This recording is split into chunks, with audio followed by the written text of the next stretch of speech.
So I used to have this perfectly flat yard. It was so perfect. It was flat, it was covered in grass. It was the perfect lawn.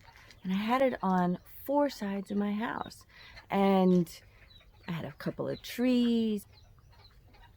And everyone would come to my house and look out the window and say, "Oh, you have such a pretty yard. It's so amazing. Wow, how do you get it so green?"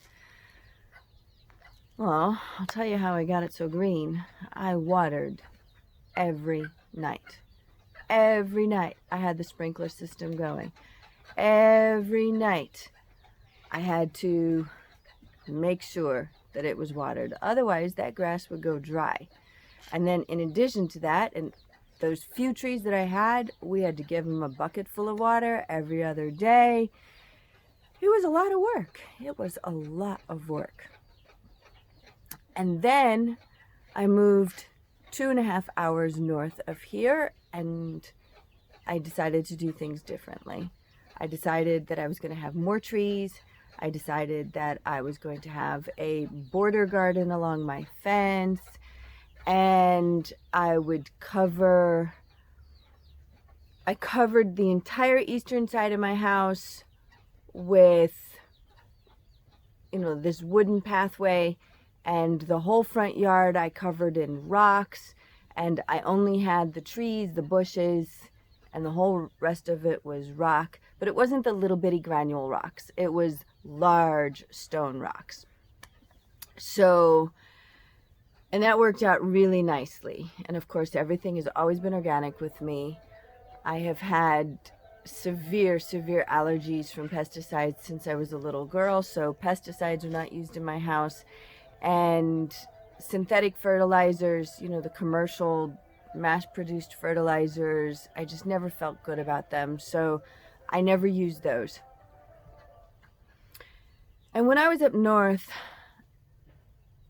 I didn't mulch, but I watered. And I watered. And my grassy yard was beautiful, and the grass came up around the trees, and it was beautiful, but I had to water. While I lived up north, my house was rented out here, and the people who lived here didn't want to mow the yard because that would require a lot of work, trimming the edges, mowing the grass. It was work, and they didn't want to do it, so they let everything die. They never watered in the summer, and the only thing that survived was a few trees, well-established trees, and everything else was dead. I came back to dirt.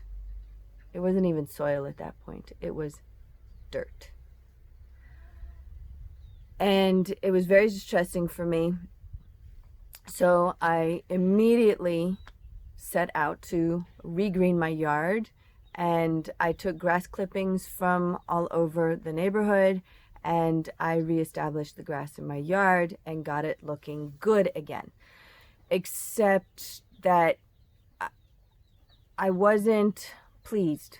After my beautiful yard up north, and the flowers and the spices, and after all of my travels in Europe with the beautiful flower gardens, I wanted my yard to have more color in it, and I wanted more flowers. And at the same time, I also wanted to grow more food, because that had become more important to me than a lawn.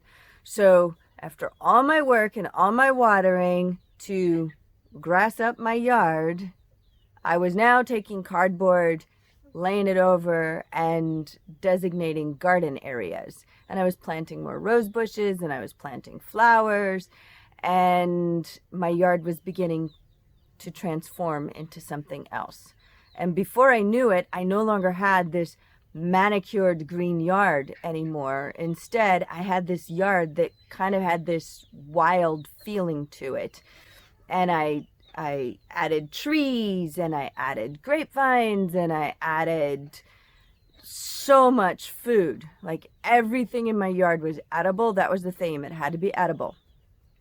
Even up north, everything in my yard, other than the grass, everything I planted had to be edible. So my yard kind of got this, it was not manicured. It wasn't quite there yet as far as the color and the flower gardens. And I decided, oh, I wanted a pond. It was just this hodgepodge of things. Gradually, things started coming together, and I started learning more. Well, throughout the years, I had been learning. I'd learned a lot about, a garden and soil, and I was applying these things as I was learning them. But as my information became more solidified, my yard became this area where, again, people were saying, oh my gosh, your yard, it's so beautiful. I would never have imagined, looking from the street, I never would have imagined that your backyard would be looking this way. And people would come, and as they were walking through the backyard, they felt a sense of tranquility. And there was true serenity in the yard. I didn't feel it because for me, it was normal. It had this gradual growth, I guess, and I didn't feel it. I was used to it. And of course, the time that I spent in the garden, I was working in it. But the more of my friends who were like, oh my gosh, your yard is just so beautiful. Can I just sit here? I mean, I've had friends who have had really stressful times, and they have come just to sit in my yard to regroup, recharge their batteries. And that was telling me that I was doing something right. But as I look around my yard, it's no longer flat. I have these little puddle pockets, and I have weeds that come up, and it's no longer this green grass manicured area. It's has this wildness to it, but it's a manicured wildness. I can't quite explain it. I think that Prince Charles of England actually described it best. I saw him on an interview on a TV program, and the interviewer said, "Wow, your whole landscape here looks so natural, and it must be wonderful living in such a natural area." And Prince Charles, he chuckled and said, "Well, it takes an army of gardeners and an awful lot of money to have that natural look." So I think that sums it up. Like, my yard has this natural feel to it, but it did take a lot of work to get it there. But now, once it's there, I don't really work so hard because I pay attention to how my yard can help me. And one of those ways that my yard can help me is the fact that it's no longer this flat landscape. It has these little puddle pockets. And those little puddle pockets, as long as I fill those puddle pockets up with water every time I water my yard actually gets more saturated for a longer period of time. And that, of course, helps all the plant growth. So if you're thinking, oh, my yard, it's not flat, it's not smooth, and it's all pockmarked and cratered, well, that's actually a good thing. That yard is helping you to preserve the water. Now you just have to design around those little puddle areas.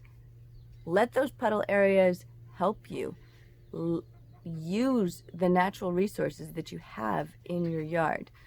Once I started using the natural resources that I have in my yard, once I quit fighting in order to get a specific look that I wanted, I realized that using those natural resources can help me get the look. Well, maybe not the look that I wanted, but it certainly gives me the feel that I wanted. Let the natural resources that you have in your yard help you with your design process. Design around them. Those resources are letting you know how you can best use that land, that area. So I may not have the look that's in my head in my yard, but it certainly has the feeling that I want it. And the feeling that you get from the yard is far better than the look that you get from a yard. I mean, unless of course you never use your yard and you never plan to ever step into your yard. I mean, take a look at these manicured yards, and I'm not knocking manicured yards. I think they're very pretty. But how much time do you actually spend on a manicured lawn? How much time do you spend outdoors when the lawn is perfectly green grass? Not much. But when you have a garden that's very inviting, you're always wanting to go out and sit in it. It's very lovely to have breakfast surrounded by natural plants and natural beauty.